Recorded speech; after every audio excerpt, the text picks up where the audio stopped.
Make sure I got the intro correctly. All right, we're good. What's up, Jabroni? Steven here, and welcome to my WWE BackLash review reaction. Pretty much, this is where I talk to you guys about what happened at WWE BackLash, and it was a show that, holy shit, I was shocked, I was surprised, I was expecting hot garbage, I was worried before it. The whole Randy Orton situation, I was like, shit, there's only like 5 matches on this card. What's gonna happen? And what ended up happening to me was best case scenario for almost every single match.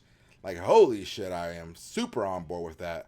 But let's get started with what actually went down. So pretty much, WWE Backlash this started with Baron Corbin versus Apollo Crews in the kickoff show. A match nobody gave a fuck about. But I'm assuming that if Kalisto wasn't hurt, this would have been the match that Kalisto was in against Baron Corbin. But nonetheless, Apollo Crews seems to be getting buried. Seems to be the new Tyler Breeze, because he beat Apollo Crews. Baron Corbin beat Apollo Crews in a pretty good match, pretty decently match. I mean, it wasn't good. It was decent. Some decent spots throughout the match. I be honest with you guys, I was doing stuff while I was watching this, going back and forth, going back between football, like maybe not football. I was going back between ESPN's recap of football. But pretty much, once this match was going on, I was like, all right, let's see how we're going to fill out the rest of the card. And the rest of the card, to be honest, there wasn't a bad card. There wasn't a bad match for me in the entire card. I don't know about for you guys, but for me, there was not one bad match on the entire card. The first match of the evening was Becky Lynch, Alexa Bliss, Natalya, Naomi, Nikki Bella, and Carmella in the 6-pack challenge. And holy shit, this match I was not that pumped about, wasn't really excited about, but man, did I get on board about 5, maybe less minutes in. This match turned into an amazing match. Really good spots by Naomi, by Alexa Bliss, and gotta be honest with you guys, Alexa Bliss looked absolutely gorgeous, like absolutely gorgeous. Her Harley Quinn lipstick, whatever it was, absolutely gorgeous. I tweeted out, if you guys want to follow me, it's Geeked Out Steven on Twitter, Steven Merced, if you want to look at my name. Pretty much, I tweeted out that I wanted Alexa Bliss to be in the final 3 because I love Alexa Bliss. I think she's small, she's got a cool package. She was really into, I got a good fighting style. I absolutely love this match from almost beginning to end. Let me get my notes out. There were great spots, few minor botches that I got from. Let's see here. There was a few minor botches, not many. I felt it told a good story. I felt it had good back and forth. I felt almost every single woman in the match got her due, got to do something. The way that the match went out was Alexa Bliss, I wanted her to be in the final 3. She ended up being the first person eliminated. Talk about some BS. The first 2 eliminated actually upset me because I thought the first 2 eliminated were actually the best ones of the match. Let's see what we got here. Brandon had the same feelings as me about the women's match. Welcome, Brandon. Didn't care going in, but the spots hooked me. Yes, the spots were amazing. It was a fucking phenomenal match. Loved it. Alexa Bliss goes out first, gets like some power bomb thing by Naomi, and I think Natalya got taken out. Then right after that, Natalya puts Naomi in the sharpshooter, makes her tap, and those 2 women to me were back and forth doing the most work throughout the night. Throughout the match, Nikki Bella and Carmella were going back at it. Natalya kept getting involved. It was just like, my God, it was just super fun for me. Then after Naomi got eliminated, I believe, who got eliminated next? Was it? I can't remember if it was Natalya that got eliminated next with by Nikki Bella with her whatever finisher that is, and then after that, Carmella eliminated Nikki with a roll up, and then after that, it just turned into pretty much everybody chanting Becky, because everybody knew that if Becky was in the ring in the final 2 with Carmella as the other one, everybody knew it was over. Like, it's guaranteed this is what's going to happen. And yes, Becky ended up winning. The chants were there. There were chants about this is awesome. What a way to start the show, and what a way to prove to people like me, the naysayers, that saying that this women's division for SmackDown was just weak. It's been so weak, and honestly, this proved that it wasn't weak. It set up stories going forward. Like, it set up Naomi versus Natalya going forward. And honestly, because they eliminate each other. You keep Carmella and Nikki going forward. And then you have Alexa Bliss and Becky have a rivalry going forward after that. It set up 3 women rivalries going forward if WWE wants to pursue any of them. That's how amazing the story was being told here and the match was. Yeah, there were a few botches. But when it comes to 6 competitors in the ring at the same time, there's going to be botches, but I enjoyed it. I had a fun ass time with this match. So with that started out, I was like, holy shit, what's next? Next, we got the Usos, heel Usos, coming out to the same music. So a bit of a, the Usos come out to the same music, but no jumping around, no colorful ass paint, no colorful ass clothing. No, they're wearing all black. So we know they're serious. Wearing all black, coming out with hoodies, super serious, get in the ring, go to the corner, just chill. Then out comes the Hype Bros, and they had their whole hype thing. Their music is so weird, like, and it's the person that makes that music weird is Zack Ryder, and that like, it just feels out of nowhere. He's like where he's like, you got it, bro. It's just so weird. Let's see what we got here. So throughout the match, the Hype Bros looked actually really strong. So the Usos, I love their new look, and that new look made me root for them the rest of the night. I was rooting for the Usos. I was like, yes, Usos, let's do it. I don't know about you guys. Were you guys rooting for the Usos too? Like, did the Usos make you go, holy shit, this heel turn was so amazing, and they're fighting throughout that first match, had such amazing heel tactics that for any of Eddie else, were you guys like, yes, I am 100% on board with the Usos doing their thing? Because I was like, yes, give them the belts.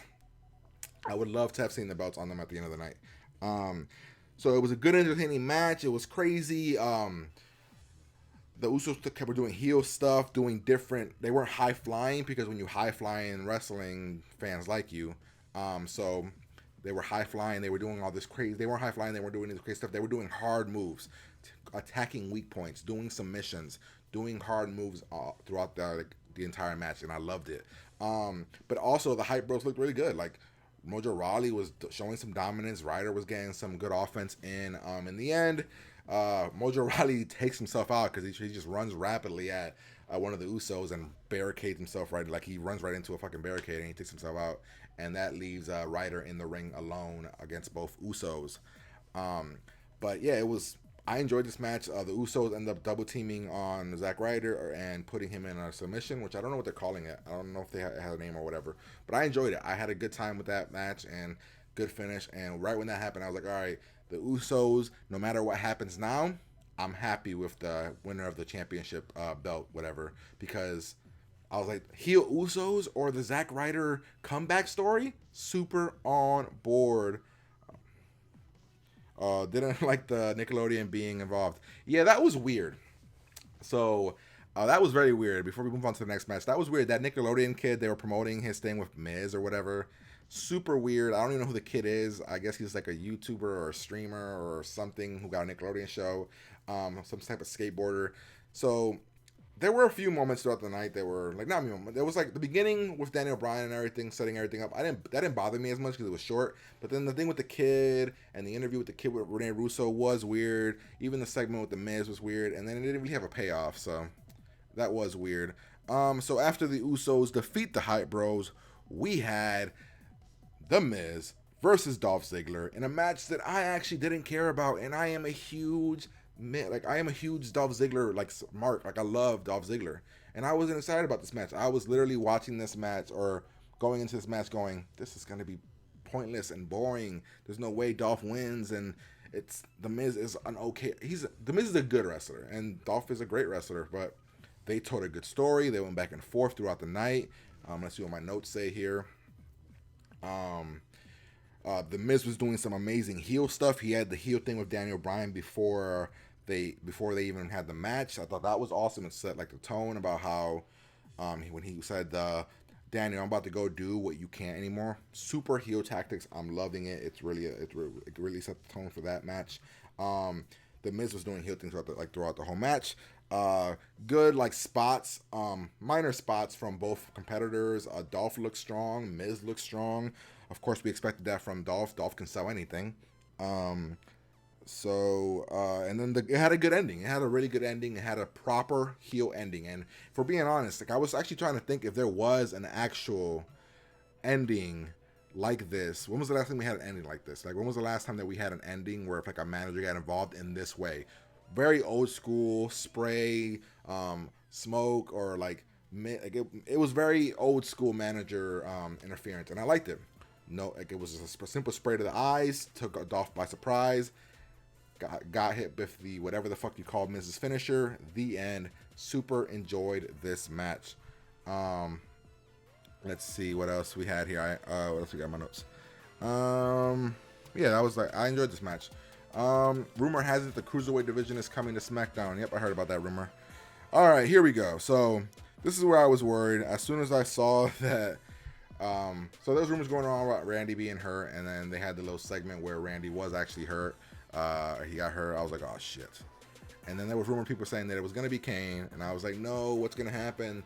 They're trying to build Kane as this dominant force, and he's been beating up everybody, and now they're going to have Bray get another loss.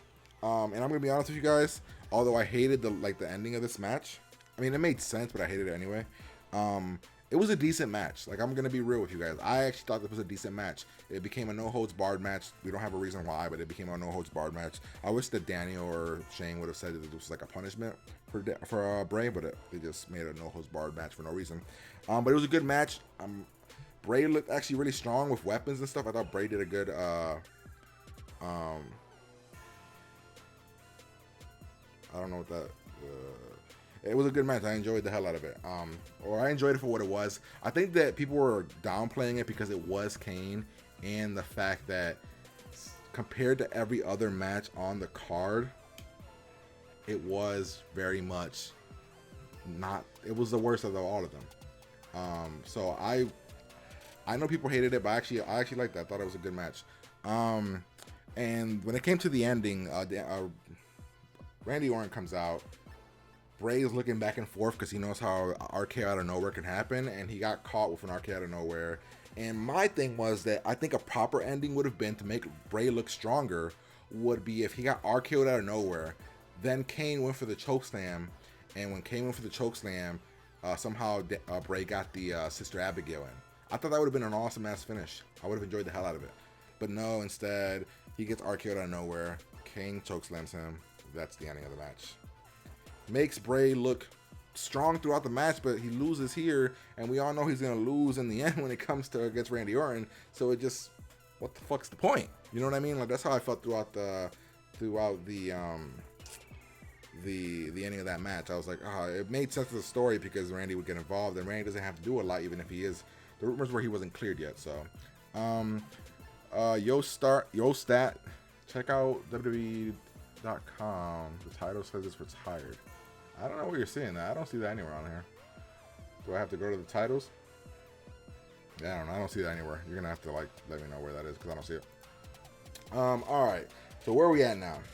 We are at the Heath Slater and Rhyno match against the Usos. And I'm gonna be honest with you guys, this was actually a fun match. It was a really good match.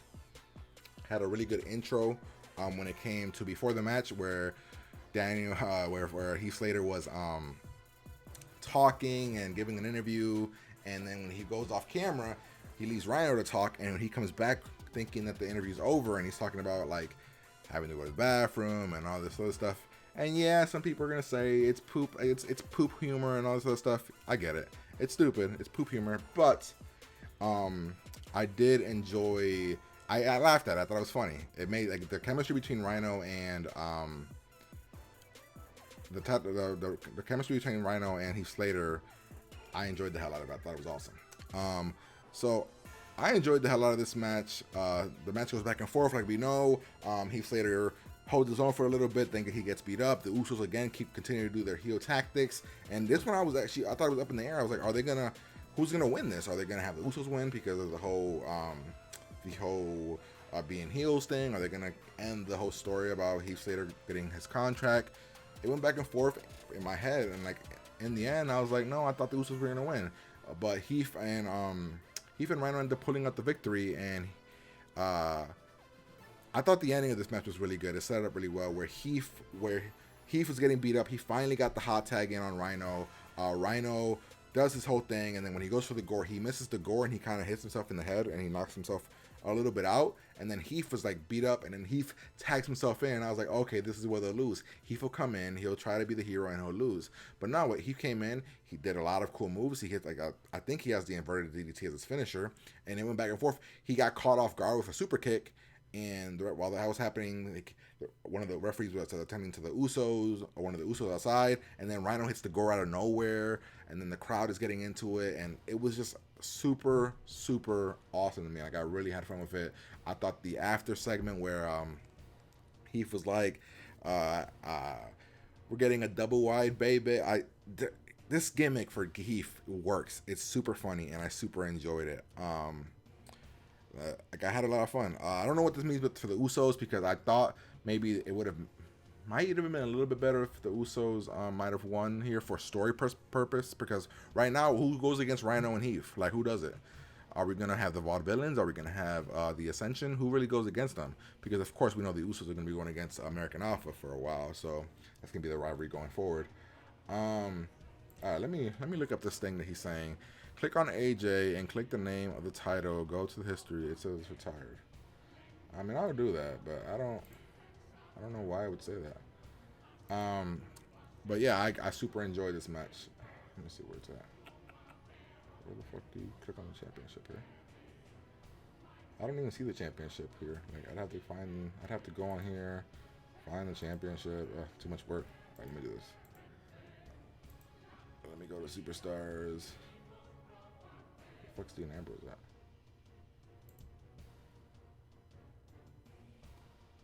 World retired. Oh, it does say retired. That is fucking weird. It does say retired, but if you okay, so let me show you guys this. So I'll show you guys this. It does say retired, but it says retired, but at the same time, right under it, it says present. So I don't know what this means. All right, moving on to the ending of the night. So the ending of the night was AJ Styles versus Dean Ambrose, and I was actually worried that this match wasn't going to be that good, because I was like, Dean Ambrose is always hit or miss for me. He's really good on the mic. He has really good comedic chops, but his in-ring is always kind of sloppy. So I was worried about that. I was like, are we going to have a good match? Yostat thinks that there might be a new title. Man, would this be the way that they bring the blue thing? AJ does wear blue. They would give him a way to change the title. I don't know. So this match started off kind of slow, but picked up and became a fucking slobber knocker, a brutal ass match that I was 100% on board with. Like, there were moments in this match where they were, I don't know if it was fuck ups, I don't know if it was bad timings, but some of the things that the competitors were doing to one another, I couldn't believe it. I was like, they were hitting each other super hard. At one point, AJ gets thrown into a turnbuckle, but he threw himself like Dolph Ziggler style, hits his skull right on it, super hard. There was a drop kick situation with Dean drop kicking AJ, but AJ was already falling out, and it was a brutal drop kick. They were throwing each other around. It went back and forth. It was a good match. Actually, it turned into probably one of the best matches of Dean Ambrose's career in the WWE, if I'm being 100% real. Like, it was that good, and this is AJ. AJ can make anything good, but he really 100% sold the shit out of this thing. Like, he made it so good, and they went back and forth. They were near falls. I was at on the edge of my seat for me. Like, I was loving the shit out of this match, and then the ending happened, and I was like, I clapped, because I was like, yes, AJ wins, but he also wins the right way. Like, AJ won in the most perfect of ways to me. There was a moment where like the referee got pushed into, like, Dean Ambrose got like thrown into the referee, and they set it up perfectly to me, like set up for me. And when that happened, AJ looked at the referee, which shows how good of like an in-ring performer is. He looked at the referee and quickly hit Dean with the low blow, which is always something I've always said. Why don't you just low blow right off the bat? I get it for pride, but I thought it was the best way to end this, the best way for AJ to win.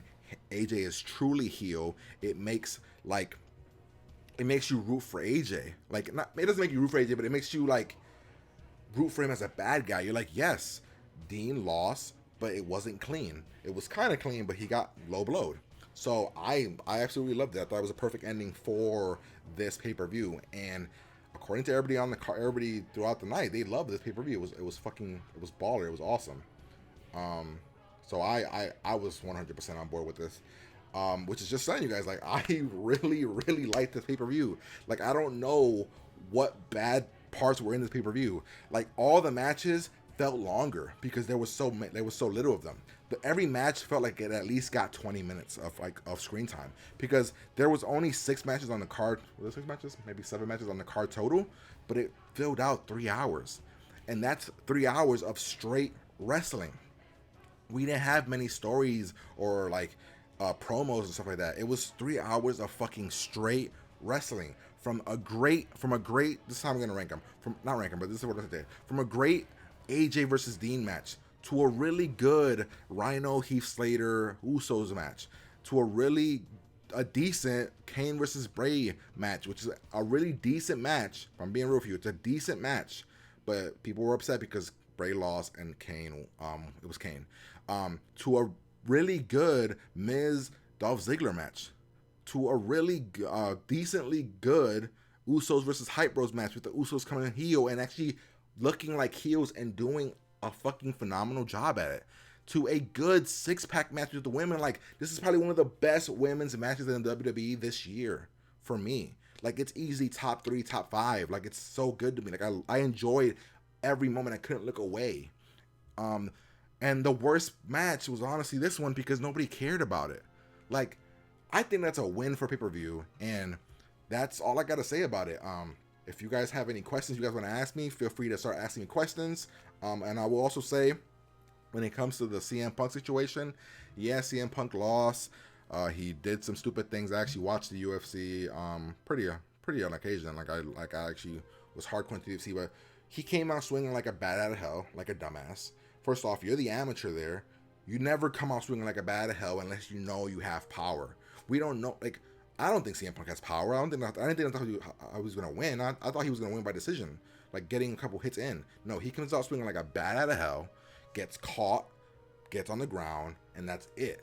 So I can't say that he's not a good fighter. I think he just fucked up, and I actually want to see him get one more chance. And there are people saying that he's not gonna get another chance. Even Dana White, I think, said that. So I don't know.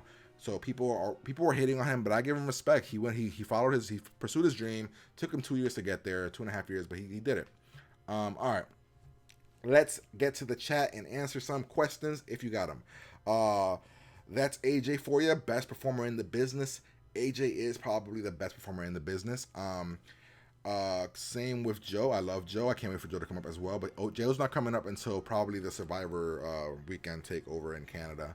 When was James Storm in NXT? Should bring him back and do beer money. James Storm is coming. I heard there was rumors he is coming, but they're not going to do beer money because Bobby Roode is money right now, literally. This was a crazily unexpected pay-per-view. Also pay-per-view. I agree. Like, I went into this shit fully expecting it to suck. Like, if you look at my Twitter, I was like, this is gonna suck, this is gonna be horrible, it's gonna be so bad, and it wasn't. I enjoyed the shit out of this match, or this pay-per-view. I was like, I don't know if my expectations were so low that I just enjoyed the shit out of this, but I loved it. I had a fucking fun ass time. I'm thinking that this is probably one of the best pay-per-views of the year. Like, if we start to really think about it, it might be top three best pay-per-views of the year, actually. Like, if we're being real, guys. At least to me. Where am I? Do you think Dean loses his rematch, or do you think if he does, Cena comes back and wins his 6-team title? I think now that Dean lost the championship, it's gonna make Dean's character change, because if we're being real, Dean was resting on his laurels for this entire month. He wasn't doing shit. It was the feud with Dean with Ziggler was really good, but he hasn't been doing shit since that. So I'm thinking that they leave it on AJ. They have Dean pursue it. Dean gets involved somehow, pursues that. Maybe he loses it and Dean falls back to the IC championship for a little bit. Maybe they rotate up Bray or Randy after that. But I do think it'll be AJ versus Cena at Survivor Series, with Cena going over, getting his 6-team championship. That's how I think he'll go down. Raw has the Universal and US title. Now the Cruiserweights and Tag Team Raw champs. Are you just speaking of... Oh, you're saying that you think that SmackDown is the US champ? If we're being real, SmackDown. Vince, both of the rumors for the cruiserweights coming over is that Vince wants both shows to have the same amount of titles. Problem is that one's a 3-hour show, one's a 4-hour show, or one's a 3-hour show, one's a 2-hour show. So the IC title, so we have 2 titles for the men, 1 for the women, 1 for the tag. I actually think for a 2-hour show that's enough. I don't think you need any more. I think that's enough. I don't think we need another championship.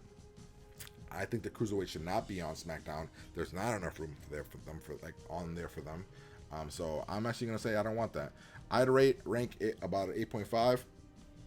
Yeah, I'd give it about an 8.59. Like, this pay-per-view was really good, guys. Like, I know there's gonna be some haters out there. I'm curious to see what JD thinks, what Cronin thinks. Like, I'm curious because this pay-per-view was fucking really good to me. I saw someone else's predictions. Cena next match is WrestleMania against Taker. Oh, fuck no. WrestleMania is in like 6 months, 5 months. WrestleMania is in when? No, that's too far. There's no way Cena's sitting for that long. That's like more than half. Like, that's like fucking forever. Cena's not sitting that long. Ask me questions. If you have any things you want to know, ask me anything, and we can definitely talk about it. There were some cool interviews that I saw. I'm not gonna play them here because if YouTube copyrights my own fucking music, they will definitely copyright the fucking this shit. So I'm not gonna click on any videos. But yeah, definitely love this pay-per-view. Ask me anything if you have questions. If you don't, I will get out of here and you guys can get back to your day. I'm curious. I actually don't know what that means now for the championship because if it's, ooh, false alarm. I thought I had to sneeze. Yeah, I don't know why. I don't know why it says this. That's weird. That is very weird. Retired. That's weird. WWE World Championship. WWE World Champ. That's so fucking weird. I don't know.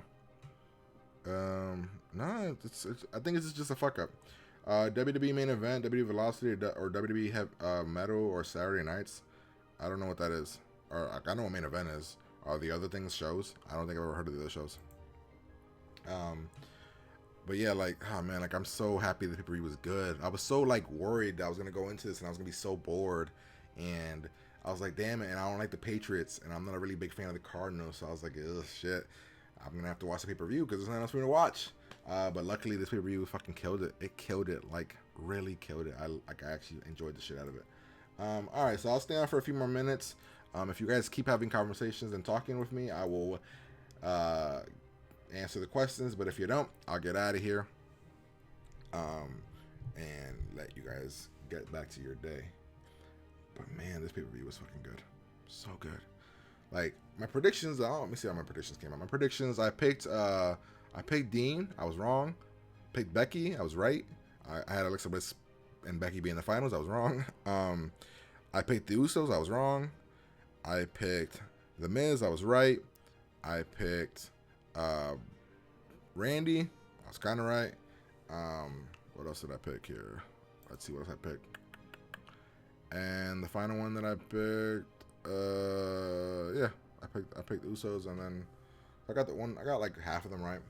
But all right, ladies and gentlemen, as always, it was a pleasure to talk with you guys. I love doing these reviews live from now on. I just enjoy the shit out of it. Remember, I'll be back tomorrow for a Raw. Right after Raw, I'll be doing one of these, and after on SmackDown, I'll be doing one of these. And I'll gotta remember, I gotta hit you guys up with a top 10. I haven't hit you guys with a top 10 in a while. I was gonna do a top 10 moments for the week, but I wasn't sure how I wanted to do that, so I didn't go through with it. I was working on it. I wasn't sure how I wanted to do it, so I'm gonna fix that up for you guys and try to do that at the end, maybe on Saturdays, because I do the breaking news stuff, or not breaking news, but the news stuff on Friday and Thursday. And I got top 10s like out the wazoo. Like I got Batman movies. I got Shane moments. I got moments. I got best match. I got like so many ideas. And if you guys, I got like 5 movie related ones that I want to do. I got TV related ones. Now that the TV season's here, I gotta watch all these TV shows and rank them. Like I have so many things. Like I wish this was my full-time job, guys. Like hardcore wish it, because I'd be able to just go all out on this for you guys. Like, and I wish I had a team also. That'd be awesome. But hopefully you guys enjoyed my review. If you did, hit the like button, which is the big ass thumbs up. comment below. As always, everything in the chat isn't gonna be there, so if you guys have more stuff you want to ask me through the when the comments come out, do that. Share the video, let people know, hey man, Steven's actually not bad. He actually does some pretty decent reviews, and he does it live with you guys. And he's, you know, it's fun. So if you guys do enjoy this, make sure you guys like, comment, subscribe, share the video, and I will be back tomorrow to talk about some Monday Night Raw. I'll talk to you guys later. Peace.